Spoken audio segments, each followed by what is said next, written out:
কঠিন টপিক, নবী সাল্লাল্লাহু আলাইহি ওয়াসাল্লামের নেতৃত্বের গুণাবলী। তো আমাদের এখানে নিশ্চয়ই নেতারাও আছেন। নেতা বলতে শুধু রাজনৈতিক নেতা বোঝাচ্ছি না, পরিবারের নেতা, মসজিদের নেতা, এই মার্কেটের নেতা, অর্থনীতির নেতা এবং অবশ্যই আমাদের সম্মানিত পলিটিক্যাল নেতৃবৃন্দ তো আছেন। তো লেকচারটা সবার জন্যই, আল্লাহ পাক আমাদের সবাইকে মনের কান দিয়ে শোনার তৌফিক দান করুন। সোজা কথায় আসি, নবী করিম সাল্লাল্লাহু আলাইহি ওয়াসাল্লাম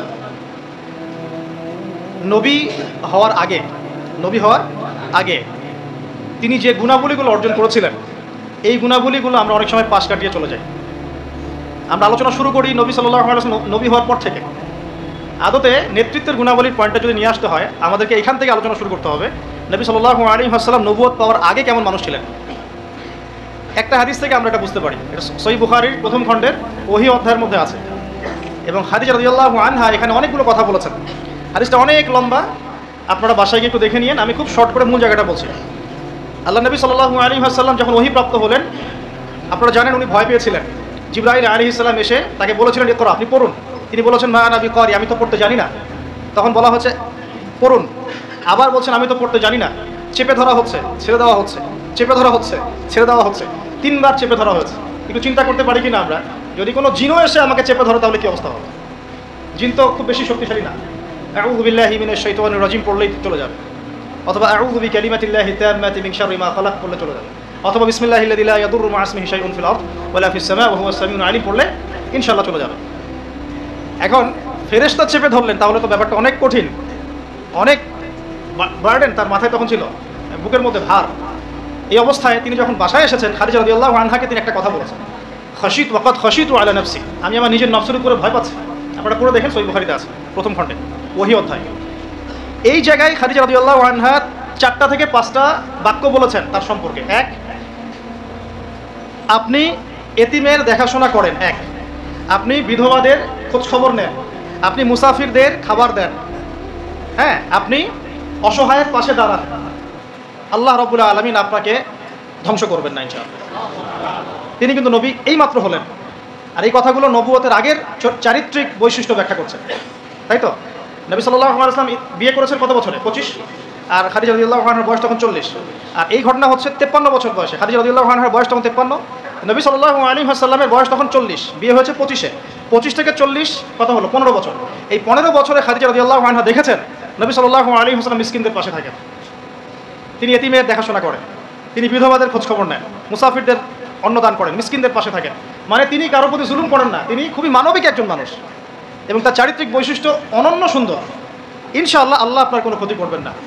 এটা তার স্ত্রী তাকে বুস্ট আপ করলেন পিছন থেকে। এখন নবুয়তের আগের এই গুণাবলীগুলো কি আমরা অর্জন করতে পেরেছি? নবুয়তের আগের এই চারিত্রিক গুণাবলীগুলোই কি আমাদের নেতৃবৃন্দের মধ্যে আছে কিনা? নেতৃবৃন্দ বলতে আমরা সবাই বোঝাচ্ছি মনে করেন, আমাদের মধ্যে আছে কিনা? আমরা সবাই কোনো না কোনো জায়গায় দায়িত্বশীল, বাড়ির বা মসজিদের বা ব্যাংকের বা অর্থনীতির বা রাজনীতির।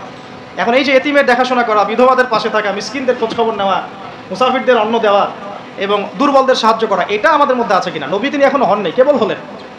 নবুয়তের আগের গুণাবলী, নবীজি বলছেন আমি উত্তম চরিত্রকে পূর্ণতা দেওয়ার জন্যই প্রেরিত হয়েছে। এবং বাস্তবতা দেখেন, নবী হওয়ার আগে আমাদের নবী সাল্লাল্লাহু আলাইহি ওয়াসাল্লামের যে চারিত্রিক বৈশিষ্ট্যগুলো ছিল, আমরা হতভাগা উম্মাহ, আমরা এখনও মুসলমান হয়েও, মুসলমান ঘরে জন্ম নিয়েও, কোরআন হাতে পেয়েও, হাদিস হাতে পেয়েও সেই গুণাবলী অর্জন করতে পারি।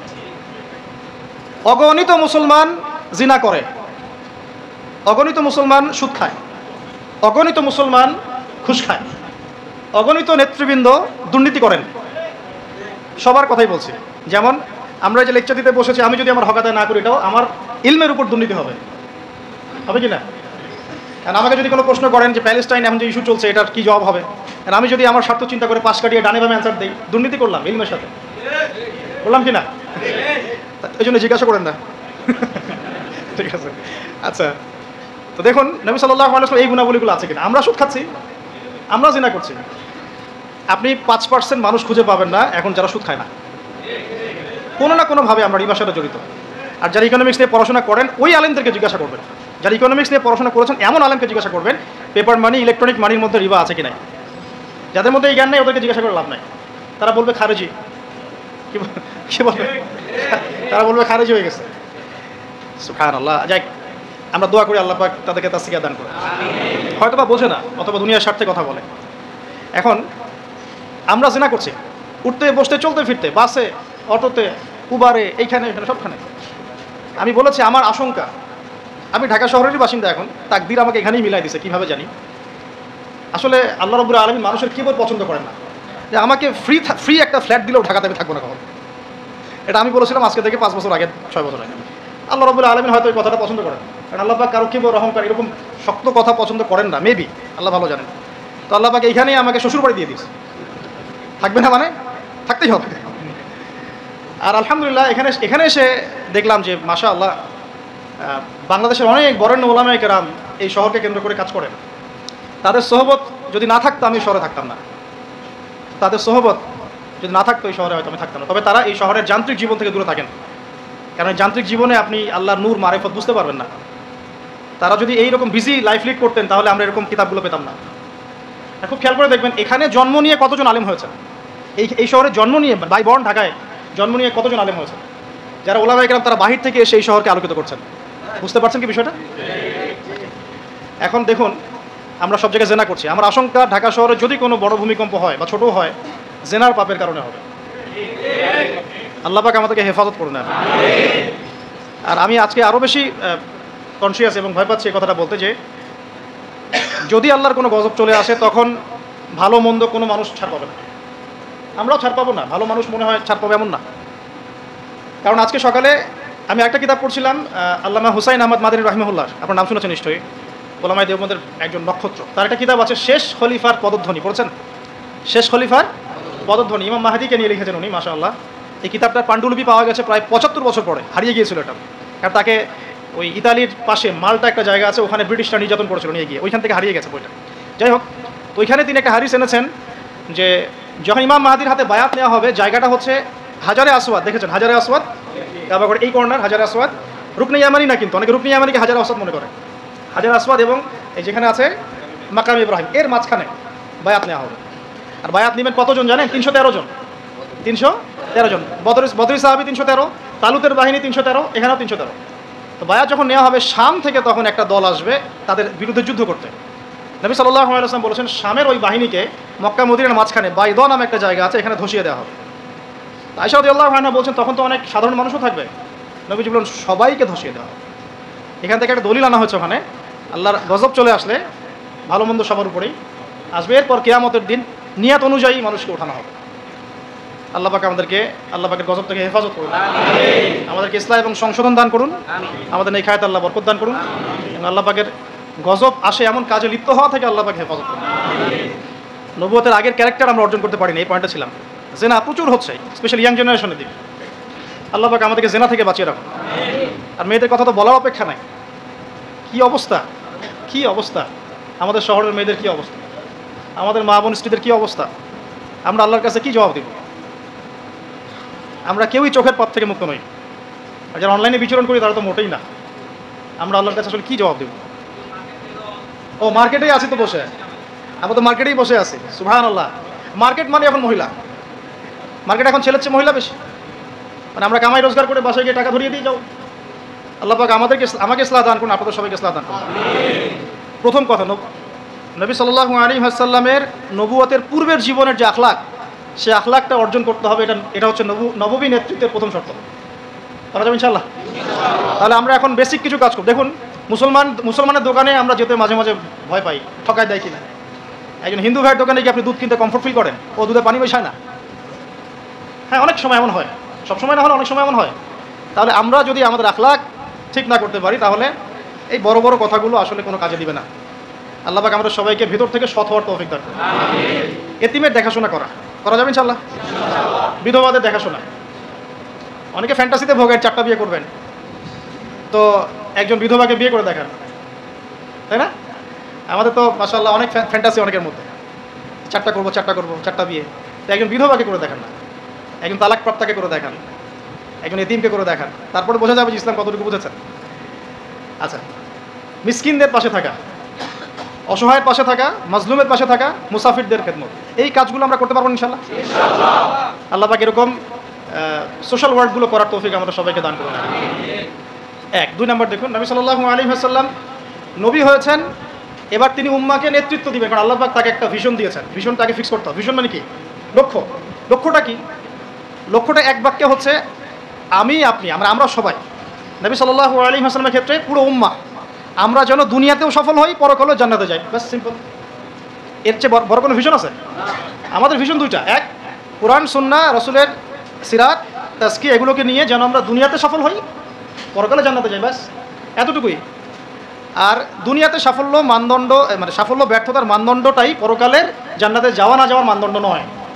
দুনিয়াতে কেউ যদি কিছু ব্যর্থ হয়, দারিদ্রতায় থাকে, অভাবে থাকে, ইত্যাদি ইত্যাদি, তাহলে এর মানে এই না যে সে জান্নাতে যেতে পারবে না।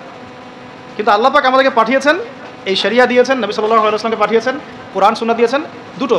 একটা হচ্ছে আমরা যেন দুনিয়াতেও দাপটের সাথে চলতে পারি, বিজয়ী হতে পারি, বিজয়ী উম্মাহ হতে পারি, এবং পরকালেও যেন আমরা জান্নাতে যেতে পারি। That's all. এটা আমাদের ভিশন। তো এই ভিশনটা নবী সাল্লাল্লাহু আলাইহি ওয়াসাল্লামের ছিল কি ছিল না? এখন এটাকে বাস্তবায়ন করার জন্য আল্লাহ নবী সাল্লাল্লাহু আলাইহি ওয়াসাল্লাম নিজে হিমসেলফ তিনি নেতৃত্ব দিয়েছেন কিনা? দিয়েছেন কিনা? প্রথমে দেখিয়েছি আপনাকে আগের ক্যারেক্টার। ওই আগের ক্যারেক্টারগুলো কি পরে নাই হয়ে গেছে? ওই ক্যারেক্টারগুলো আরও বেশি দীপ্তমান হয়েছে। কোনটা? আরও বেশি দীপ্তমান হয়েছে। তো এখন ওহী আসার পরে নবী সাল্লাল্লাহু আলাইহি ওয়াসাল্লাম প্রথম যেটাতে ফোকাস করলেন সেটা হলো ইলম অর্জন করা এবং অন্যকে ইলম শেখানো। কারণ আল্লাহ নবী সাল্লাল্লাহু আলাইহি ওয়াসাল্লাম আল্লাহর কাছ থেকে ইলম শিখছেন। এটা ইলম না কোরআন? এটা ইলম নয় কি? এটা আল্লাহর পক্ষ থেকে দেয়া ইলম, ওহী, এবং এর সাথে হিকমা দেওয়া হয়েছে, মানে সুন্নাহ। তো কোরআন এবং সুন্নাহ আল্লাহ পাক তাকে শেখাচ্ছেন এবং নবী সাল্লাল্লাহু আলাইহি ওয়াসাল্লাম এটা তার উম্মাকে শেখাচ্ছেন। তাহলে একজন সফল নেতার গুণাবলী হবে এই মানবিক গুণাবলীগুলোর সাথে সে নিজে ইলমের ধারক বাহক হবে এবং সমাজে আলো ছড়িয়ে দিবে জ্ঞানের। এটাই হচ্ছে একজন নেতার আদর্শ নেতার গুণাবলী, যে নিজে ইলমের ধারক বাহক হবে এবং জনগণের মধ্যে জ্ঞান ছড়িয়ে দিবে। আর এই জ্ঞানের ডেফিনেশনটা কী হবে তাহলে? শুধু কি বস্তুবাদী জ্ঞান, নাকি জ্ঞানের কোনো ডেফিনেশন আছে, সংজ্ঞা আছে? সংজ্ঞাটাও আমরা কোরআন থেকে নেই। সংজ্ঞাটা আল্লাহ কোরআনে দিয়েছেন সূরা কাহফের মধ্যে, ওয়াকুলিল হাক্কু মির রাব্বিকুম ফামান শাআ ফালইউমিন ওয়া মান শাআ ফালইয়াকফুর। এই হক বা সত্যটা তোমার রবের পক্ষ থেকে আসে। সূরা বাকারা আছে ওয়াকুলিল হাক্কু মির রাব্বিকুম ফালা তাকুনান্না মিনাল মুমতারিন। হক আল্লাহর পক্ষ থেকে আসে, তুমি সন্দেহবাদীদের অন্তর্ভুক্ত হও না। মানে হক, এই জ্ঞান, এই কোরআন যেটাই আপনি বলেন, এটা আল্লাহর পক্ষ থেকে আসে। তার মানে যেটা আল্লাহ পর্যন্ত আমাদেরকে পৌঁছায় সেটাই জ্ঞান। তাহলে জ্ঞান কোনটা? যেটা আমাকে আল্লাহ চিনাবে, আল্লাহ পর্যন্ত পৌঁছাবে। ইকরা বিসমি রাব্বিকাল্লাযী খালাক, এর মানে কি? পড়ুন আপনার রবের নামে যিনি আপনাকে সৃষ্টি করেছেন। মানে যে জ্ঞান আপনাকে আপনার স্রষ্টা পর্যন্ত পৌঁছায়, এটাই জ্ঞান। আর যেটা আমাদেরকে ওখান থেকে দূরে সরায় দেয় সেটা কি? জ্ঞান। এখন মূল জ্ঞান তাহলে কি? কোরআন এবং সুন্নাহ। এটা আল্লাহ পাকের ওহীটাই মূল জ্ঞান। এর সাথে প্রাসঙ্গিক উপকারী যে কোনো ইলম চর্চা করা যাবে, হোক সেটা মেডিকেল সায়েন্স, ইঞ্জিনিয়ারিং, দর্শন, রসায়ন, পদার্থ, সাহিত্য, সবই চর্চা করা যাবে, যতক্ষণ না সেটা কোরআন সুন্নাহর যে মূল ধারা, মূল নীতি এর সাথে সাংঘর্ষিক হয়। আমার কথা কি বুঝতে একটু কষ্ট হচ্ছে? যতক্ষণ পর্যন্ত কোরআন এবং সুন্নাহর মূল ধারার সাথে, মূল নীতির সাথে এই জ্ঞানগুলো কন্ট্রাডিক্টরি না হবে, ততক্ষণ পর্যন্ত এটা চর্চা করা যাবে। এখন আমরা নেশন ওয়াইজ দেখেন যে আমরা কি আসলে কোরআন এবং সুন্নাহর জ্ঞানটা প্রমোট করছি, না অন্য বস্তুবাদী জ্ঞানটা প্রমোট করছি? আর নবী সাল্লাল্লাহু আলাইহি ওয়াসাল্লাম কি করেছেন? তিনি কি বস্তুবাদী জ্ঞানটাকে প্রমোট করেছেন বেশি, নাকি কোরআন সুন্নাহর জ্ঞানটাকে বেশি প্রমোট করেছেন? তাহলে একজন সফল নেতার, সফল নেতৃত্বের প্রথম কাজ নিজে জ্ঞানের ধারক বাহক হওয়া এবং জনসাধারণ অনুসারীদের মধ্যে জ্ঞানের বিপ্লব ছড়িয়ে দেওয়া। ঠিক আছে ভাই? দুটা পয়েন্ট পেলাম আমরা। এখন আপনি খেয়াল করে দেখেন, নবী সাল্লাল্লাহু আলাইহি ওয়াসাল্লাম নিজে তো এই পুরো মহাবিশ্বের, মানে আল্লাহ রাব্বুল আলামিনের বান্দাদের মধ্যে সবচেয়ে জ্ঞানী মানুষ, এবং তার অনুসারীদেরকে আপনি দেখেন একজন অনুসারী খুঁজে পাবেন না যিনি অজ্ঞ আছে, নাই। বরং তারা শতাব্দীর পর শতাব্দী তাদের আলোর দুটি ছড়িয়ে আমাদের পর্যন্ত জ্ঞানটা পৌঁছে দিলেন। এই জ্ঞান কি মরে গেছে না এখনো জীবিত? এই হলো জ্ঞান। তাহলে আমরা যদি সফল নেতা হতে চাই, সফল নেতৃত্বের দাবি করি, তাহলে অবশ্যই আমাদেরকে জ্ঞানতাত্ত্বিক বিপ্লব সংঘটিত করতে হবে। এটার জন্য শুধুমাত্র বস্তুবাদী জ্ঞান যথেষ্ট নয়। যতক্ষণ না আমরা জেনারেল শিক্ষা, ইসলামিক শিক্ষাকে একত্রিত করে একটা নতুন কিছু করছি, ততক্ষণ পর্যন্ত এই জাতির, এই আমরা যারা স্বপ্ন দেখি যুবক যুবতী সোনামণিদেরকে নিয়ে, এটা বাস্তবায়িত হবে না। এটা বাস্তবায়িত হবে না। আমরা একটা জিনিস লক্ষ্য করছি, দেখুন, এটাও একটা নেগেটিভ বিষয়। এটাও ইগোতে নিয়ে না, ভাবতে হবে বিষয়গুলো নিয়ে। ইগোতে নিয়ে নেওয়া যাবে না, কথা শুনলেই ভাবতে হবে। আমরা অনেকেই সমাজটাকে বিভক্ত করে ফেলছি, এবং এই বিভক্তটা করছি আমরা কিছু দাড়ি টুপিওয়ালা মানুষ। এটা আমি নিজেও ফেস করেছি। একটু মসজিদে আছি আমরা, আদব রক্ষা করি, কিছু দাড়ি টুপিওয়ালা মানুষ। আমরা সমাজটাকে এভাবে বিভক্ত করেছি, তোমরা জেনারেল, আমরা আলেম। তোমরা জেনারেল, তো you have come from general background, আর আমরা এসেছি ফ্রম মাদ্রাসা ব্যাকগ্রাউন্ড। এভাবে অনেক সময় আমরা সমাজটাকে বিভক্ত করে ফেলছি। এটাতে কি হচ্ছে? জেনারেল আর এটা একটা কন্ট্রাডিক্টরি সৃষ্টি হচ্ছে, কনফ্লিক্ট তৈরি হচ্ছে একটা। এভাবে ডিল করা, ট্রিট করাটা মনে হয় ঠিক হচ্ছে না। বরং আমাদের উচিত যারা জেনারেল লাইনে পড়াশোনা করেছে দীর্ঘদিন, তাদেরকে একটু বুকে টেনে নেওয়া। আদারওয়াইজ আপনি তাদেরকে দিন ওইভাবে শেখাতে পারবেন না। আর এটা তো অহংকার হয়ে যাবে তখন, যে আমি মাদ্রাসা ব্যাকগ্রাউন্ড থেকে আসছি, তুমি জেনারেল ব্যাকগ্রাউন্ড থেকে আসছো, তুমি কি জানো? তুমি তো জানো না সামি আল্লাহু এর পরে পেশ দিতে হয়। মানে আমরা এটাও জানি না, কোরআনে পেশ দিতে হয়। এভাবে আক্রমণ করা হচ্ছে যে ব্যাকরণে তো তুমি কিছুই জানো না, এত অহংকারী হলেন কিভাবে, এত হিংসা কেন? এগুলো তো আমরা বক্তব্য করেছি আজকে থেকে 30 বছর আগে, এবং আমাদেরকে শেখানো হয়েছে প্রত্যেকটা ওয়ার্ডের হক আদায় করে বলার জন্য, এক একটা ওয়ার্ড এক একটা শব্দের হক আদায় করে যেন উচ্চারণ করা হয়। সুবহানাল্লাহ। তো আমরা অনেক সময় সমাজটাকে এভাবে বিভক্ত করে ফেলছি, অজ্ঞতাবশত, অহংকারবশত। এতে করে হচ্ছে কি অনেক সময় ইসলাম এবং জেনারেল ব্যাকগ্রাউন্ডের মানুষেরা তারা একে অপরের সাথে কনফ্লিক্ট হয়ে যাচ্ছে। তো আমাদের উচিত, আমার মনে হয় এটা নিয়ে ভাববেন আপনারা, আমাদের উচিত সবাইকে আগে কাছে টেনে নেওয়ার মানসিকতা তৈরি করা। এমন অনেক অনেক স্কলার আছেন যারা আগে ইঞ্জিনিয়ার হয়েছেন, পরে পীর হয়েছেন, আগে ডক্টর ছিলেন, পরে উম্মার রাহাবার হয়েছেন, আগে আগে একটা প্রফেশনে ছিলেন, পরে মাশাআল্লাহ উম্মার দায়ী হয়েছেন। এমন অনেক মানুষ আপনি পাবেন, এমন অনেক খেদমত তাদের আছে যেটাকে এভাবে হেলায় ফেলে দেওয়া যাবে না। উম্মার জন্য অনেক বড় বড় খেদমত এমন কিছু মানুষও করেছেন যারা মাদ্রাসায় পড়েননি কখনোই। আমি কারো খেদমত ছোট করছি না, আমরা একটা কিছু মানুষের, সমাজে কিছু মানুষ এই ভাইবটা ছড়ানোর চেষ্টা করছে। আপনারা এই ভাইবের মধ্যে পা দিবেন না। ওলামায়ে কেরামদেরকে তাদের জায়গায় শ্রদ্ধার পাত্র হিসেবে রাখবেন, নিজেরা তাদের সহবতে গিয়ে দিন শিখবেন, এবং একটা হৃদ্যতাপূর্ণ সম্পর্ক রাখার চেষ্টা করবেন, যাতে একে অপরের সাথে কোনো রকম কনফ্লিক্টে না যায় কেউ। আল্লাহ পাক আমাদেরকে বোঝার তৌফিক দান করুন, আমিন। মানবিক গুণাবলীর সাথে দুই বলেছে, ইলম ধারণ করা এবং মানুষকে শেখানো। আল্লাহ পাক আমাদের সবাইকে ইলম শেখার তৌফিক দান করুন। লাস্ট টাইম প্রশ্ন করি, ইলম মানে কোন ইলম ভাই? শুধু কি বস্তুবাদী জ্ঞান, বা শুধু কি কোরআন সুন্নাহ? কোরআন এবং সুন্নাহ অবশ্যই মৌলিক শেকড়, এর পাশাপাশি আপনি উপকারী জ্ঞানও শিখতে পারবেন। এই জ্ঞানের প্রচার প্রসার যখন ব্যাপক হবে, নেতা কেন পুরো জাতিটাই দেখবেন মাশাআল্লাহ বিশ্বের বুকে মাথা তুলে দাঁড়াবে ইনশাআল্লাহ। আল্লাহ পাক আমরা সবাইকে জ্ঞান অর্জন করার তৌফিক দান করুন। 3 নম্বরে আসি। 3 নম্বর হচ্ছে নবী সাল্লাল্লাহু আলাইহি ওয়াসাল্লাম নিজে ইলম আল্লাহর কাছে পেয়েছেন, সাহাবীদেরকে শিখিয়েছেন। সবচেয়ে বেশি কঠোর আমল তিনি নিজে করেছেন। 3 নম্বরটা হচ্ছে একজন নেতার অন্যতম গুণাবলী থাকতে হবে সিরাতের আলোকে, নেতৃত্বের গুণাবলীর অংশে তাকে নিজেকে আগে আমল করে দেখাতে হবে। শুধু বড় বড় কথা বলা, লেকচার দিয়ে ক্ষান্ত হলে চলবে না, মানুষকে শেখালেই চলবে না, নিজেকে আগে আমল করে দেখাতে হবে। আমি কয়েকটা এক্সাম্পল দিচ্ছি। দেখুন, হুনাইনের যুদ্ধ চলছে, একটু মনোযোগ দেন। হুনাইনের যুদ্ধ চলছে, নবী সাল্লাল্লাহু আলাইহি ওয়াসাল্লামের আশপাশের সাহাবীরা ছত্রভঙ্গ হয়ে গেছে। এই হুনাইনের যুদ্ধ হচ্ছে মক্কা বিজয়ের পরে, কিন্তু মক্কা বিজয়ের আগে নয়।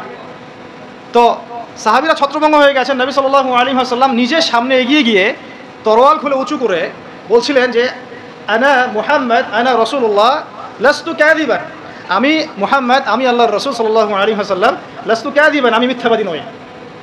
তিনি যুদ্ধের ডাক দিয়ে পিছনে পড়ে থাকেন না, তিনি নিজের সামনে গিয়ে তরোয়াল উঁচু করে সাহাবীদেরকে ইন্সপায়ার করছেন যে আমি আল্লাহর রাসূল, আমি মুহাম্মদ, আমি মিথ্যাবাদী নই, হালুম্মা ইলাইয়া, আমার দিকে তোমরা আসো, ছুটে আসো। তখন সাহাবীরা ছুটে আসলেন। লিডিং ফ্রম দ্য ফ্রন্ট যেটা বলি আমরা, সামন থেকে নেতৃত্ব দেওয়া। এই শব্দটা শুনেছেন ক্রিকেট খেলার মধ্যে, তাই না? সামন থেকে নেতৃত্ব দেওয়া। নবী সাল্লাল্লাহু আলাইহি ওয়াসাল্লামের চারপাশে সাহাবীরা খন্দকের যুদ্ধের সময় পখিরা খুঁড়ছে। খন্দকের যুদ্ধের সময় খাল খোঁড়া হয়েছিল, মনে আছে আপনাদের? যাতে ওরা আমাদের কাছে আসতে না পারে, খাল খুঁড়ে দেওয়া হয়েছে। এই খাল খুঁড়তে আমাদের নবীজি নিজে বলেন না যে খাল খোঁড়ো তুমি, আবু বকর তুমি খোলো, ওমর তুমি খোঁড়ো, আলী তুমি খোঁড়ো, এটা নয়। তিনি নিজে নিজের লুঙ্গি বেঁধে নিয়ে এখানে খাল খুঁড়েছেন, নিজের পেটে খাবার নাই, পাথরও বেঁধেছেন। প্রচণ্ড শীতের মধ্যে তিনি সেখানে উপস্থিত থেকে কাজ নিয়েছেন। আমি বোঝাতে চাচ্ছি, নবী সাল্লাল্লাহু আলাইহি ওয়াসাল্লাম শুধুমাত্র কথা বলেই ক্ষান্ত হতেন না, নিজে করে দেখাতেন। যে কোরআনের দাওয়াত তিনি মানুষকে দিচ্ছেন, সেই কোরআন সারা রাত তিলাওয়াত করছেন।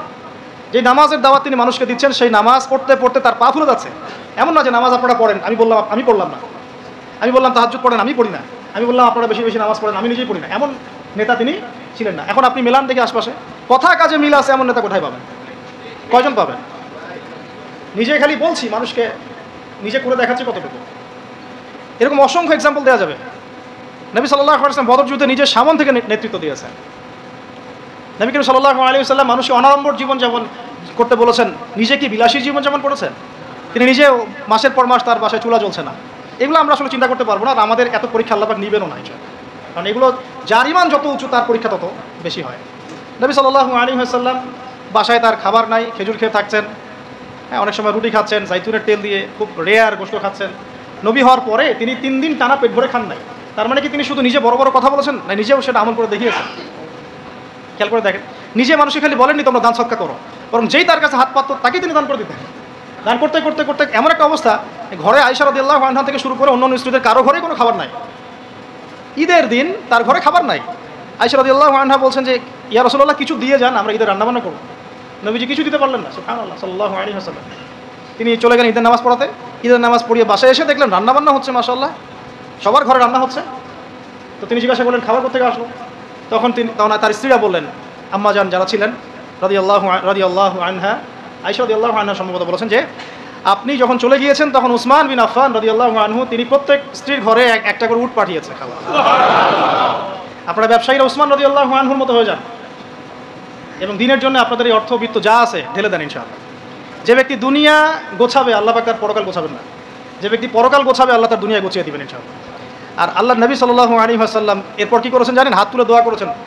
দোয়াটা আমি মুখস্থ করে রেখেছি কারণ আমার ছেলের নাম উসমান, ওকে দেখলে আদর করতে হবে, দোয়াটা যেন করা যায়। আল্লাহুম্মা সাহহিলিল হিসাবা আলাল উসমান, আল্লাহুম্মা সাহহিলিল হিসাবা আলাল উসমান। আল্লাহ তুমি উসমান রাদিয়াল্লাহু আনহুর একদম সহজ হিসাব নিয়ে নেন। এই জন্য উসমান রাদিয়াল্লাহু আনহুর হিসাব হবে 3 নাম্বার, প্রথমে আবু বকর সিদ্দিক, তারপর ওমর ইবনে খাত্তাব, তারপর উসমান ইবনে আফফান, এবং তিনি যাবেন বের হয়ে চলে আসবেন। হিসাব সহজ নাই। ওই যে দোয়া নবী সাল্লাল্লাহু আলাইহি ওয়াসাল্লাম করেছেন, একদিনের আমল, এরকম লাইফ ছিল তার। নবী সাল্লাল্লাহু আলাইহি ওয়াসাল্লাম নিজে করে দেখাতেন, খালি বলেননি দান করো। আর আমরা মাশাআল্লাহ ওয়াজ মাহফিলে এসে দেখি যে দান উঠাচ্ছে। আপনি কয় টাকা দান করেছেন? আপনি দেন 50, কে 50 দিবেন হাত তোলেন, বাস। আমি কিন্তু বলছি না আর কি, বাস 50 দিল, কে 20 দিবেন, কে 20 দিল, কে 10 দিবেন, 10 দিল। লাস্টে দেখা যায় যে আস্তে আস্তে নোট কমতে থাকে, 1000, কে 500 দিবেন। শেষে বলে ভাই খুচরাগুলোও দেই, ভাই খুচরাগুলোও দেই, খুচরাগুলোও দেই, ভাই খুচরাগুলোও দেই। তো এই হচ্ছে অবস্থা। তো ওই হুজুর কয় টাকা দিয়েছে নিজের দান কি বুঝাতে চাচ্ছি। আল্লাহ নবী সাল্লাল্লাহু আলাইহি ওয়াসাল্লাম খালি কথার মানুষ ছিলেন না, নিজে কাজ করে দেখিয়েছেন। আমরা নামাজ পড়তাম 5 ওয়াক্ত, পড়ি 5 ওয়াক্ত। আল্লাহ নবী সাল্লাল্লাহু আলাইহি ওয়াসাল্লাম নামাজ পড়তে 8 ওয়াক্ত। বলুন কীভাবে? 5 ওয়াক্ত সালাত, তাহাজ্জুদ, এটাও একটা ওয়াক্ত ধরলাম আর কি। ইশরাক, চাশত, ইশরাক এবং চাশত, সালাতুদ দুহা, দেখ কটা হচ্ছে? 8টা হচ্ছে। এছাড়াও যখনই ওযু করতেন নামাজ পড়তেন, যখন সময় পেতেন নামাজ পড়তেন। তিলাওয়াত তিনি শুধু নিজেই করতেন এমন নয়, মানুষের তেলাওয়াত শুনতেন। আপনারা ওই হাদিস জানেন, তিরমিজিতে আছে, আব্দুল্লাহ ইবনে আব্বাস রাদিয়াল্লাহু আনহু তেলাওয়াত শুনতে শুনতে তার চোখ দিয়ে পানি হচ্ছে। তো বললে অনেক কথা বলা যাবে, মোট কথা হচ্ছে এমন একটা আমল নাই যেটা তিনি শুধু বলেছেন নিজে করেন না। একদম তাসবিহ তাহলিল থেকে শুরু করে, জিকির আজকার থেকে শুরু করে জিহাদ দিন কায়েম পর্যন্ত শুধু বলেন নাই, করে দেখিয়েছেন। একটা আমলও তিনি শুধু বলেন নাই, করে দেখি। তার মানে আদর্শ নেতৃত্ব হতে হলে আমাদেরকে কথা শুধু বললেই হবে না, কাজ করে দেখাতে হবে। খালি বড় বড় গরম গরম রাজনৈতিক ভাষণ দিয়ে লাভ নাই, বরং কথা কাজ করে দেখাতে হবে। সমৃদ্ধি কাকে বলে, উন্নতি কাকে বলে, অগ্রগতি কাকে বলে, একটা নেশনের ডেভেলপমেন্ট কাকে বলে? শুধু মিলস, ইন্ডাস্ট্রিজ, ফ্যাক্টরিজ আর ফ্লাইওভার এগুলোর মানদণ্ড নয়। আপনি যদি ভুটানকে দেখেন, সেখানে এগুলো পাবেন না, আপনি ইন্ডাস্ট্রিয়াল রেভলিউশন পাবেন না, বাট তারা সুখী, হ্যাপি, তারা কেউ না খেয়ে মরে না, হ্যাপি। আমরা অনেক বড় বড় কথা বলি, অনেক কিছু বলি, আমি ওগুলো নিয়ে কনফ্লিক্টেও যেতে চাই না, তর্ক করতে যাচ্ছি না, কিন্তু আপনারাও জানেন ভালো করে কথা কাজে মিল নাই। এবং সত্যি কথা এটাই যে আমরা যা বলছি তা আসলে করছি না, আমরা খেয়ানত করছি। আল্লাহর কাছে জবাব দিতে হবে, আল্লাহর কাছে জবাব দিতেই হবে। যেই হোক না কেন উপরে, যেই আসুক না কেন, তাকেই আল্লাহ পাক জিজ্ঞাসা করবেন, পুরো নেশনের হিসেব তাকে দিতে হবে। এটা খুব ডিফিকাল্ট। আবু যর রাদিয়াল্লাহু আনহুকে নবীজি বলতেন, তুমি জীবনেও নেতৃত্ব চেয়ে নিও না কখন, তোমাকে জোর করেও যদি দেওয়া হয়, তোমাকে এটা ছুরিবিহীন জবাই করে দেওয়া হয়েছে, তোমাকে ছুরিবিহীন জবাই করে দেওয়া হয়েছে। আমরা কত কত সমস্যা দেখবেন। এডুকেশন নিয়ে আপনাকে আল্লাহ পাক জিজ্ঞাসা করবেন, জাতিকে কী শিখিয়েছ, হ্যাঁ, ইসলামের খেদমত নিয়ে জিজ্ঞাসা করবেন, অর্থনীতি নিয়ে জিজ্ঞাসা করবেন, তোমার জাতিকে সুদমুক্ত করতে পেরেছিলে কিনা। আপনাকে আল্লাহ পাক জিজ্ঞাসা করুন প্রশাসনিক বিষয়গুলো নিয়ে, সততার সাথে প্রশাসন চালিয়েছো কিনা, না দুর্নীতি করেছো, কখনো ঘুষ খেয়েছিলা কিনা, কখনো কি কলমের খোঁচায় কোনো মাজলুমকে শাস্তি দিয়েছো কিনা, কেউ জুলুম করে নাই তাকে শাস্তি দিয়েছো কিনা। এক একটা হিসাব না দিয়ে কেউ পার পাবে না। বিশ্বাস করেন, আমি যে এই যে উসমান রাদিয়াল্লাহু আনহু হিসাবে কথাটা বললাম না, তার আগেও 2টা লাইন আছে হাদিসের মধ্যে। আবু বকর রাদিয়াল্লাহু আনহুকে আল্লাহ নবীজি বলবেন তুমি সামনে যাও, কারণ আল্লাহ নবী সাল্লাল্লাহু আলাইহি ওয়াসাল্লাম সিজদায় পড়ে থাকবেন, আল্লাহ পাক তাকে যে তাসবিহ শিক্ষা দিবেন ওই সময় তিনি সেটা পড়বেন। ওটা আগেও কাউকে শিক্ষা দেন নাই, পরেও কাউকে শিক্ষা দেন নাই। এরপর আল্লাহ পাক বলবেন যে তুমি মাথা ওঠাও, সাল তুতি, তুমি চাও তোমাকে দেওয়া হবে। নবীজি তখন চাইবেন ওই দোয়াটা যেটা তিনি দুনিয়াতে করেন নাই, আল্লাহ আমার উম্মত, আল্লাহ আমার উম্মত। হিসাব শুরু করো। হিসাব শুরু হওয়াটাই একটা চ্যালেঞ্জ, হিসাব শুরু না হওয়াটাই কিয়ামতের দিন আমাদের অবস্থা। হিসাব শুরু হওয়াটাই একটা বড় চ্যালেঞ্জ। ওইখানে কেউ হিসাব শুরু করাতে পারবে না। আদম আলাইহিস সালাম পারবেন না, নূহ আলাইহিস সালাম পারবেন না, ঈসা ইবনে মারইয়াম, মূসা আলাইহিস কেউ পারবেন না। পরে আমাদের নবী সাল্লাল্লাহু আলাইহি ওয়াসাল্লাম এভাবে আল্লাহকে রিকোয়েস্ট করবেন, আল্লাহ হিসাবটা অন্তত শুরু করুন, তোমার বান্দারা কষ্টে, আজকে কষ্টে জর্জরিত। আবু বকর রাদিয়াল্লাহু আনহুকে আল্লাহ নবী বলবেন সামনে যাও। তিনি যেতে যেতে কান্নাকাটি শুরু করে দেন, হাউমা করে কান্নাকাটি শুরু করে দিন, ইয়া রাসূলুল্লাহ আমি তো অনেক পরে ইসলাম কবুল করেছি, সেই কত বছর বয়সে, আমি কীভাবে আগে হিসাব দিতে পারি। কারণ আল্লাহ রাব্বুল আলামিন তাকে রহমতের পর্দা দিয়ে ঢেকে নেবেন। এবং বলা হচ্ছে যে আমাদের মুমিনদের উপরে আমভাবে নূর এবং রহমত দেওয়া হবে, কিন্তু আবু বকর সিদ্দিক রাদিয়াল্লাহু আনহুকে খাসভাবে নূর আর রহমত দেওয়া হবে, কারণ আল্লাহ নবী সাল্লাল্লাহু আলাইহি ওয়াসাল্লামকে খাস সাহায্য করেছেন আবু বকর রাদিয়াল্লাহু আনহু। তারপর উমর রাদিয়াল্লাহু আনহুর পালা আসবে, উমর ইবনে খাত্তাব একইভাবে কান্নাকাটি করবেন এবং আল্লাহ রাব্বুল আলামিন তার নেকিগুলো দেখাবেন। নবী সাল্লাল্লাহু আলাইহি ওয়াসাল্লাম বলেছেন যে কেউ যদি আসমানের সমস্ত তারাকে একত্রিত করে, ওর মিসাল আর উমর ইবনে খাত্তাবের নেকির মিসাল হবে সব। এরপরে ওসমান রাদিয়াল্লাহু আনহুর কথা তো বললামই, তারপর আলী ইবনে আবি তালেব, তার ব্যাপারে এসেছে সবচেয়ে তড়িৎ হিসাব তার হবে, সবচেয়ে ফার্স্ট।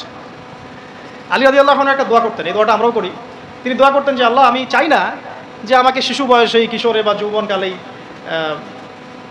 কোনো একটা অঘটন হলো বা দিনের জন্য কোনো একভাবে আমার ইন্তেকাল হয়ে, এটা আমি পছন্দ করি না, এটা আলী রাদিয়াল্লাহু আনহু বলতেন। বরং আমি চাই দিনের জন্য আমি খেদমতের পর খেদমত করতে থাকি এবং কষ্টের পর কষ্ট সহ্য করতে থাকি এবং শেষে গিয়ে শাহাদত লাভ করি। ঠিক আল্লাহ রাব্বুল আলামিন তাকে ওইভাবেই মৃত্যু দিয়েছে।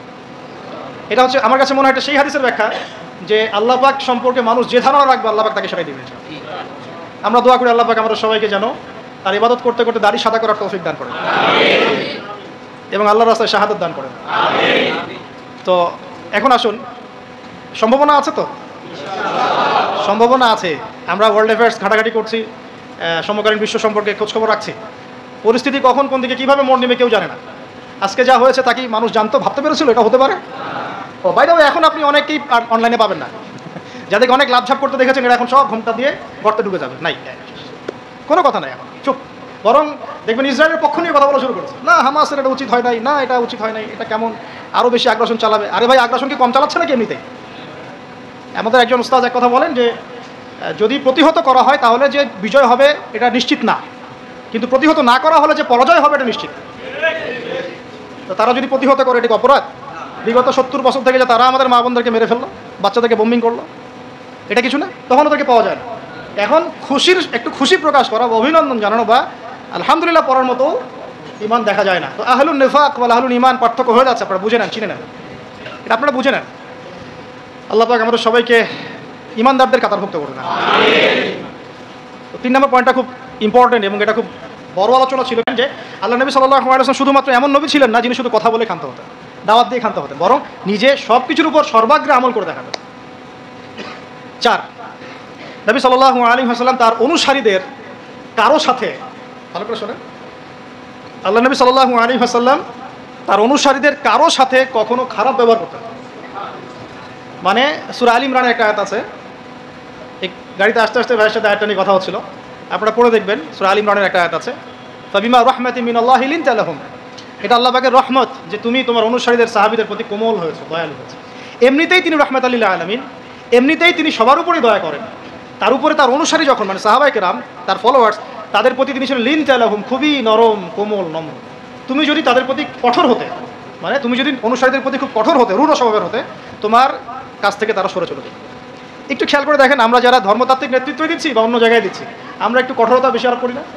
কঠোরতা, বকাঝকা করা, গালিগালাজ করা, ইজ্জত হানি করা, যাকে তাকে ধুয়ে দেওয়া অনলাইনে একদম, হ্যাঁ, মানে যার তার বেইজ্জত করা, এটা আমরা বেশি করি। এই কারণে আপনার কাছে কেউ যাচ্ছে না, এই কারণেই আপনার কাছ পর্যন্ত কেউ যাবে না, বিকজ আপনার কাছে সে তো সেই ভালোবাসা পায় নাই। আবার আমরা এমন মানুষ পেয়েছি যারা এগুলোকে ভুলে গিয়ে সবাইকে বুকে টেনেও নিতে পারে, এমন মানুষের উম্মতে আছে আলহামদুলিল্লাহ। কিন্তু সফল নেতৃত্বের গুণাবলী হতে হলে এখানে আমাদেরকে লিনতা লাহুম এই স্বভাবটা থাকতে হবে, যে আমরা যেন অনুসারীদের প্রতি নরম হই। কারণ আমরা তো 1400 বছর পরের জেনারেশন, মানে আমাদের মধ্যে কেউই পিউরিফাইড না। আমাদের মধ্যে না সেই নববী যুগের কোনো নেতা আছে আর না নববী যুগের কোনো অনুসারী আছে। তাহলে আমাদের ক্ষেত্রে কত সবরের দরকার সেটা আমাদেরকে ভাবতে হবে। তিনি ছিলেন নরম, কোমল, দয়ালু এবং তিনি কাউকে কারোর সামনে বেইজ্জত করতেন না। আমি তো একটা মিসাল দিচ্ছি আপনাকে। একজন ব্যক্তি এসে মসজিদ ঢুকে বেদুইন, সে তো জানে না, কালচার্ড না, সে আনকালচার্ড, কারণ সে তো মরুভূমির ওই দূর প্রান্ত থেকে আসছে, সেখানে সেভাবেই করে ইস্তেঞ্জা, সে মসজিদের কর্নারে ইস্তেঞ্জা করে দিয়েছে। আমাদের এখানে কেউ যদি মসজিদ ইস্তেঞ্জা করে আপনি কী করবেন? স্বাভাবিক এই কাজই করবো আমরা। সাহাবীরা কিন্তু তেরে গিয়েছিলেন। তখন আল্লাহ নবী সাল্লাল্লাহু আলাইহি ওয়াসাল্লাম কী বলছেন? তিনি বলছেন, হে আমার সাহাবীরা, পানি নিয়ে এসে এখানে পানি দিয়ে দাও। তো এই যে সাহাবীরা, হে আমার সাহাবীরা পানি এনে পানি দিয়ে দাও, এই সাহাবীদের মধ্যে কিন্তু আবু বকর, ওমর, ওসমান, আলী তারাও ছিলেন রাদিয়াল্লাহু আনহুম আজমাইন। একজন সাহাবীর এক পাল্লায় রাখা হলে আর এখনকার বিশ্বের সমস্ত মানুষকে আরেক পাল্লায় রাখা হলে আমরা কিন্তু মিলাতে পারবো না। সেই সাহাবী থেকে নবীজি বললেন পানি এনে পানি দিয়ে দাও। এটাকে বলে টিচার, আদর্শ টিচার। আদর্শ টিচার কেমন হয়? এরপরে সেই বেদুইন হাত তুলে দোয়া করছে, এরপরে সেই বেদুইন হাত তুলে দোয়া করছে, আল্লাহ তুমি আমাকে মাফ করো আর মুহাম্মাদকে মাফ করে দাও, ব্যাস। আল্লাহ তুমি আমাকে মাফ করো, মুহাম্মাদকে মাফ করো, আর কাউকে না। তখন নবী সাল্লাল্লাহু আলাইহি ওয়াসাল্লাম গিয়ে বললেন, তুমি দোয়া কেন সংক্ষিপ্ত করলা কেন, দোয়াকে প্রশস্ত করো। তারপর তিনি দোয়া করলেন, আল্লাহ আমাদের সবাইকে মাফ করো। মানে তার খারাপ লেগেছে, আমাকে এভাবে তেরে আসবে কেন। আর একদিন তিনি নামাজ পড়ছেন, পিছনে একজন সাহাবী নবী সাল্লাল্লাহু আলাইহি ওয়াসাল্লাম তিলাওয়াত করছেন, উনিও জোরে জোরে তিলাওয়াত করছেন। মানে আমরা পড়ি না আলহামদুলিল্লাহি রাব্বিল আলামিন, উনিও জোরে জোরে পড়া শুরু করেছেন। তো অনেকেই এটা দেখে খুব মানে বিব্রত, নামাজ শেষে তাকে ধরা হলে করতেছে কেন। তাহলে নবী সাল্লাল্লাহু আলাইহি ওয়াসাল্লাম গিয়ে শান্তভাবে বোঝালেন, দেখো নামাজটা হচ্ছে তাসবিহ তাহলিল তিলাওয়াত রুকু সিজদার সমন্বয়, এখানে আমরা জোরে জোরে কথা বলি না বা জোরে জোরে তিলাওয়াত করি। তখন তিনি বলেন, আমি আমার জীবনে এইরকম কোনো শিক্ষক দেখি নাই, নরম কোমল। একজন ব্যক্তি আসে, তাকে ঝাড়ফুঁক করবে, বললে অনেক সময় যাবে, কিতাবটা পড়ে না। ঝাড়ফুঁক করবে মানে মানুষ বুঝিয়েছে যে নবী সাল্লাল্লাহু আলাইহি ওয়াসাল্লামকে জিন ধরেছে, নাউজুবিল্লাহ। তারা মনে করে আল্লাহ নবীর কাছে ওহী আসে না, তাকে জিন আসর করে, নাউজুবিল্লাহ। তো সে আসছে ঝাড়ফুঁক করবে, তখন সামনে বসতে বলেছেন জিমাদ আল আজদি, তার নাম, অনেক দূর থেকে আসছেন তিনি। তখন নবী সাল্লাল্লাহু আলাইহি ওয়াসাল্লাম বলছেন, আচ্ছা বসুন, আপনি ঝাড়ফুঁক করতে আসছেন? হ্যাঁ। তো কথা শুরু করার আগে তিনি বলছেন, ইন্নাল হামদুলিল্লাহ নাহমাদুহু ওয়া নাস্তাঈনুহু মান ইয়াহদিহিল্লাহু ফালা মুদিল্লা লাহু ওয়া মান ইউদ্লিল ফালা হাদিয়া লাহু ওয়া আশহাদু আল্লা ইলাহা ইল্লাল্লাহ ওয়া আশহাদু আন্না মুহাম্মাদান আবদুহু ওয়া রাসূলুহু। এটা বললেন জিমাদ আল আজদি, তিনি বলছেন কি বললেন আরেকবার বলেন দেখি। তিনি আরও একবার বললেন, কি বললেন আরেকবার বলেন দেখি, আরও একবার বললেন। তখন জিমাদ আল আজদি বলছেন যে আল্লাহর কসম, আমি তো এসেছিলাম আপনাকে ঝাড়ফুঁক করার জন্য, কসম আল্লাহর, আপনি যে কথাগুলো বললেন মনে হচ্ছে এগুলো সাগরের গভীর থেকে উঠে আসছে। কারণ আমি জীবনে অনেক মানুষকে ঝাড়ফুঁক করেছি, অনেক পাগল সারিয়েছি, এরকম কালাম জীবনে আমি শুনি। মানুষ এভাবে ইসলাম পেয়েছে তার কাছ থেকে। খালিদ বিন ওয়ালিদ রাদিয়াল্লাহু আনহু নাম শুনেছেন? ইসলামের এগেনস্টে তিনি যুদ্ধ করেছেন, উহুদের যুদ্ধ, ইসলামের এগেনস্টে। এবং ওমরা যে হুদায়বিয়ার পরের যে ওমরা, তার আগ পর্যন্ত তিনি কিন্তু ইসলাম কবুল করেন নাই। ওমরা করতে এসে নবী সাল্লাল্লাহু আলাইহি ওয়াসাল্লাম বলেছিলেন, একটা চিরকুটে লিখে দিয়েছেন, খালি একজনকে তারা লিখিয়েছেন যে কতই না ভালো হতো যদি খালিদ তুমি ইসলাম কবুল করতে, এতটুকু। তার ভাই এই চিঠিটা তাকে পৌঁছে দিয়েছেন। এই একটা সেন্টেন্স খালিদ রাদিয়াল্লাহু আনহুর কলিজার মধ্যে এমন প্রভাব বিস্তার করেছে, নিজের পায়ে হেঁটে গিয়ে মদিনায় ইসলাম কবুল করেছে। আমর ইবনে আস রাদিয়াল্লাহু আনহু তিনিও তার সাথে ছিলেন। আর আমর ইবনে আস রাদিয়াল্লাহু আনহু যখন বলছেন যে ইয়া রাসূলুল্লাহ, আমরা ইসলাম কবুল করতে আসছি, আমরা অনেক গুনাহ করে ফেলেছি জীবনে আপনার বিরুদ্ধাচারণ করে, আল্লাহর কাছে দোয়া করেন আমাদেরকে যেন মাফ করে দেওয়া। এইভাবে তার ব্যবহার দিয়ে, তার চরিত্র দিয়ে, তার নম্রতা দিয়ে মানুষ ইসলামের প্রতি আকৃষ্ট হয়েছে। কারণ আপনি আর আমি যদি আমাদের প্রেক্ষাপটের সাথে মেলাই, তাহলে কি দেখতে পাবো? সত্যি কি সেই চরিত্র আমাদের মধ্যে আছে, সেই নম্রতা, সেই বিনয়? আমরা তো একজন আরেকজনকে মানে যা ইচ্ছা তাই বলতে থাকি, যা ইচ্ছা তাই, মানে বাবা মা ভাই বোন জ্ঞাতি গোষ্ঠী আত্মীয় স্বজন কিচ্ছু বাদ নাই গালিগালাজ করতে। এগুলো ফাঁসে কি? এই কারণেই তো দিন বিজয় হচ্ছে না। শুধুমাত্র আমাদের সাধারণ মানুষের কথা বাদ দেন, যারা দিনের রিপ্রেজেন্টেটিভ, এইসব চেয়ার আমরা বসি, আমরা একে অপরের সাথে যে বিহেভটা করি, এটা তো সাধারণ মানুষ জানে না। আমি জানি, আমি আবু তোহা আদনান জানি কি বিহেভ করা হয়, কীরকম বিহেভ এই পর্যন্ত আমাকে সহ্য করতে হয়, যেটা আমি আসলে বলতে গেলে বেশি বলে ফেলবো, তখন আমার টাস্কে নষ্ট হবে। এই জন্য আমি চুপ আছি, বলতে গেলে বেশি বলে ফেলতে পারি। তবে এগুলো কোনোটাই নববী আখলাক না, এগুলো নববীতে আখলাক নাই। নবী সাল্লাল্লাহু আলাইহি ওয়াসাল্লামের সিরাত সুন্নাতের সাথে কোনো মিল নেই। এই কারণেই মানুষ দেখবেন আস্তে আস্তে কোনো ক্ষেত্রে আমাদের থেকে দূরে সরে যাচ্ছে। আর নবী সাল্লাল্লাহু আলাইহি ওয়াসাল্লাম অনুসারীদের প্রতি এত কোমল রহমদিল ছিলেন, সুবহানাল্লাহ। একজন সাহাবী একটা কুফরি কালিমা পড়ে আসছেন, তাকে প্রচণ্ড নির্যাতন করা হয়েছে, তার নাম আম্মার বিন ইয়াসির রাদিয়াল্লাহু আনহু। জোর করে একটা কালিমা আদায় করা হয়েছে, বল মুহাম্মদ ভালো না, বল মুহাম্মদ ভালো না সাল্লাল্লাহু আলাইহি ওয়াসাল্লাম। মার কিন্তু কঠিন জিনিস। এগুলো বললে অনেকে ইমান চাঙ্গা হয়, অনেকে ঠিক বলেন, দুটা মায়ের পিঠের উপর পড়লেই আর দেখবেন ভাই সব শেষ। কঠিন বিষয়, এগুলো খুব কঠিন। যাদের এইসব অভিজ্ঞতা নাই তাদেরকে সব বলেও লাভ নাই। যাই হোক, বাই দ্য ওয়ে, তো এই সাহাবী তখন বলে ফেলেছেন একটা কথা, মারে সহ্য করতে না পারে বলে ফেলেছেন।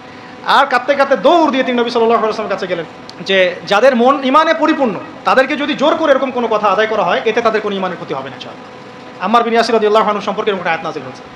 তো আমি বলতে চাচ্ছিলাম যে এত মহব্বতের মানুষ ছিলেন তিনি, তার কাছে যে কোনো দুঃখ কষ্ট শেয়ার করা যেত, নিজের সমস্যা, নিজের দুঃখ, নিজের কষ্ট, নিজের অসহায়ত্ব তার কাছে শেয়ার করা যেত। তিনি মনে হতো তিনি আপন কেউ, আমাদের সবচেয়ে আপন মানুষ, সবচেয়ে প্রিয় কেউ, সবচেয়ে মহব্বতের, যার কাছে মন খুলে কথা বলা যায়, যার উপর ভরসা করা যায়, যার কাছে দোয়া নিলে সমস্যা কেটে যায়। আর তিনি এমন একজন মানুষ ছিলেন যার কাছে গেলে সমস্ত প্রেশার, পেইন রিলিফ হয়ে যেত।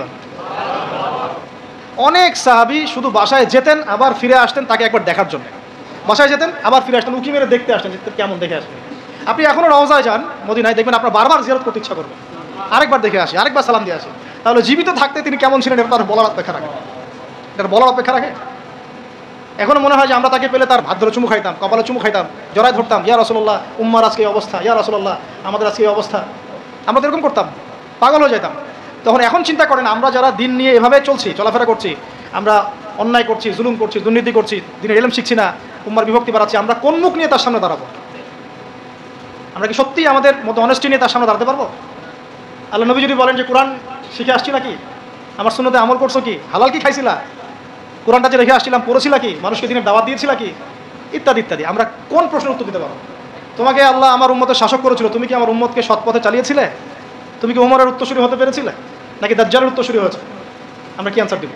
জাস্ট আপনাদেরকে ভাবার নসিহত করছি আর কি। জাস্ট ভাববেন, এগুলো ভাবলে অনেক উত্তর পেয়ে যাবেন এবং তখন দেখবেন নিজের মধ্যে পরিবর্তন আসবে ইনশাআল্লাহ।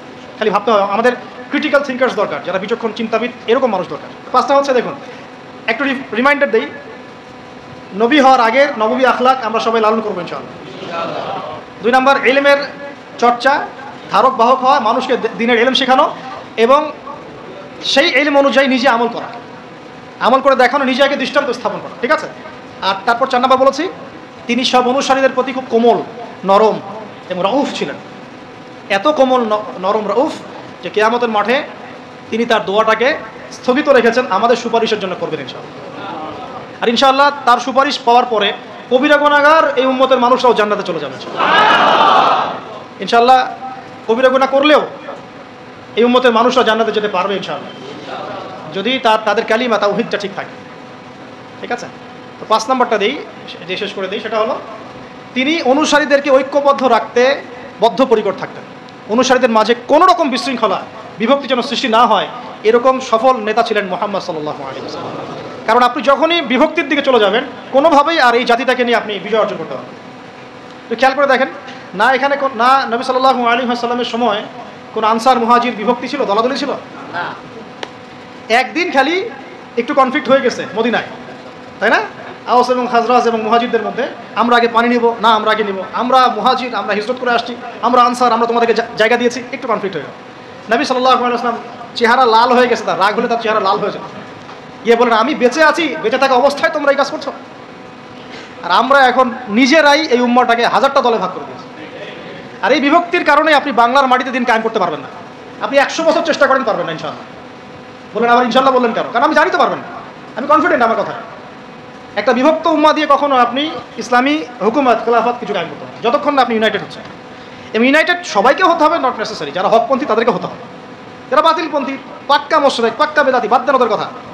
যারা হকপন্থী অ্যাটলিস্ট তারা তো এক জায়গায় বসবে, একটা টেবিলে বসবে। এই টেবিলে বসাতেই পারবেন না আপনি। এই টেবিলে বসাতে গেলে দেখবেন কত প্রতিবন্ধকতা। অমুক মাহফিলে থাকলে আমি ওয়াজ করবো না, তমুক বই লিখলে আমি লিখবো না, অমুকের বই ছাপাইছো কেন, আমারটা ছাপানো যাবে না। সুবহানাল্লাহ, মনটা যে কত সংকীর্ণ আমাদের এখন পর্যন্ত। আল্লাহ পাক আমাদেরকে এটা বোঝার তৌফিক। আল্লাহ নবী সাল্লাল্লাহু আলাইহি ওয়াসাল্লাম অনুসারীদের মধ্যে খুব ইউনিটি বজায় রাখতেন, কোনোভাবেই যেন তাদের মধ্যে কোনো রকম বিশৃঙ্খলা না সৃষ্টি হয়। আর এটা বজায় রাখার স্বার্থে তিনি অনেক সময় কেউ অপরাধ করলেও এটাকে পাশ কাটিয়ে এড়িয়ে যেতেন, কারোর নাম ধরে সরাসরি তাকে আঘাত করতেন না, বরং মিম্বরে উঠে বলতেন কিছু কিছু মানুষ এই কাজ করছে, এই কাজগুলো করা ঠিক নয়, কাউকে আঘাত করতেন না সরাসরি। একজন সাহাবীর নাম জানেন, হাতেব ইবনে আবি বালতা, নাম শুনেছেন আপনারা? সাহাবী বদর যুদ্ধ করেছেন রাদিয়াল্লাহু আনহু। নবী সাল্লাল্লাহু আলাইহি ওয়াসাল্লাম মক্কা অভিযান পরিচালনা করবেন, এটা গোপন একটা চিঠিতে লেখা আছে, কিন্তু কেউ জানে না। আল্লাহ নবীর ডিপ্লোমেসি নিয়ে আমি কালকে কথা বলবো ইনশাআল্লাহ। তিনি অনেক বিচক্ষণ একজন মানুষ ছিলেন, অনেক ডিপ্লোম্যাটিক ছিলেন। তিনি কাউকে জানতে দেন নাই, বুঝতে দেন নাই যে মক্কা আমরা আক্রমণ করতে যাচ্ছি, ঠিক আছে? তো একটা চিঠির মধ্যে হাতেব ইবনে আবি বালতা তিনি লিখে দিয়েছেন, মক্কায় তার পরিবার আছে, যে এরকম আক্রমণ হতে পারে, তোমরা একটু সাবধানে, বুঝেন না কথা। তো এখন এই চিঠিটা একটা মেয়েকে দিয়ে পাঠিয়ে দেওয়া হয়েছে। তো জিবরাইল আলাইহিস সালাম এসে তো খবর দিয়ে দিয়েছেন আল্লাহ নবী, সুবহানাল্লাহ। এবার আল্লাহ নবী সাল্লাল্লাহু আলাইহি ওয়াসাল্লাম আলী রাদিয়াল্লাহু আনহুকে বলতে, যাও ওই যে ওইখানে একটা মহিলা পাবা, ওকে ধরবা, যদি ও না দেয়, স্বেচ্ছায় না দেয়, ওর কাপড় খুলে হলেও ওকে ওটা বের করবা। প্রয়োজনে এরকম ইনিশিয়েটিভ নেওয়া জায়েজ আছে শরীয়তে। আলী ইবনে আবি তালেব গিয়ে বলছেন যে দাও, চিঠি দাও। হাতেব ইবনে আবি বালতা চিঠি দাও। সে বলছে নাই, আমার কাছে চিঠি নাই। বলছে চিঠি না দিলে কিন্তু এখানে তোমাকে নগ্ন করে একদম বের করবো সব কিছু। তো ভয়ে সে চিঠি দিয়ে দিয়েছে। তো এখন এই যে আপনার একটা অপরাধ কিনা, এটা রাষ্ট্রীয় অপরাধ কিনা, যদি আপনি রাষ্ট্রীয় সেন্সে চিন্তা করেন, একটা অপরাধ না? একটা গোপন তথ্য আপনি আগে নথিপত্র ফাঁস করলেন কেন? যে বলে না গোপন নথিপত্র ফাঁস হয়ে গেছে। নবী সাল্লাল্লাহু আলাইহি ওয়াসাল্লামের কাছে অনেকে হাত বিন আবি বালতা রাদিয়াল্লাহু আনহু সম্পর্কে নেগেটিভ কথা বলা শুরু করলো। ইয়া রাসূলুল্লাহ, তাকে শাস্তি দেওয়া দরকার, তাকে এই করা দরকার, সেই করা দরকার। এর মধ্যে উমর রাদিয়াল্লাহু আনহু ছিলেন, এবং তো অগ্রগামী এগুলোতে। নবীজি বললেন, না, সে আমাদের একজন এবং সে একজন বদরি সাহাবী। আর তুমি কি জানো না যারা বদরের যুদ্ধ করেছে তাদের সব আগের পিছের গুনাহ মাফ হয়ে গেছে? তো আল্লাহর নবী কিন্তু তাকে ধমক দিতে পারতেন। আমরা হলে কি করতাম? এত বড় একটা অভিযান চালাবো, তুমি এই কথা আগে বলে দিলে কেন? কিচ্ছু বললেন না, বরং সমস্যাটাকে সলভ করলেন। আর হাতে দিন আমি বলতে নিজেই বুঝতে পারলেন, ইস্তেগফার করতে লাগলেন। বরং তিনি কি করেছেন, তিনি সারা জীবন দোয়া করেছেন, আল্লাহ আমি যে সেদিন একটা অপরাধ করে ফেলেছিলাম, আল্লাহ আমাকে শাহাদাতের মৃত্যু দিও যাতে করে আমার এই ঋণটা শোধ হয়ে যায়। আল্লাহ পাক তাকে সেই মৃত্যু দিয়েছেন। তো তিনি অনুসারীদের মাঝে ঐক্য রক্ষা করতেন, কাউকে অপদস্থ করতেন না, গালিমন্দ করতেন না, কারো দোষ সবার সামনে উন্মোচন করতেন না। আমাদের মধ্যে অনুসারী নেতা কারো মধ্যে এই নববী আখলাকটা নাই। আল্লাহ রাব্বুল আলামিন আমাদের সবাইকে এই নববী আখলাকগুলো অর্জন করার তৌফিক দান করুন।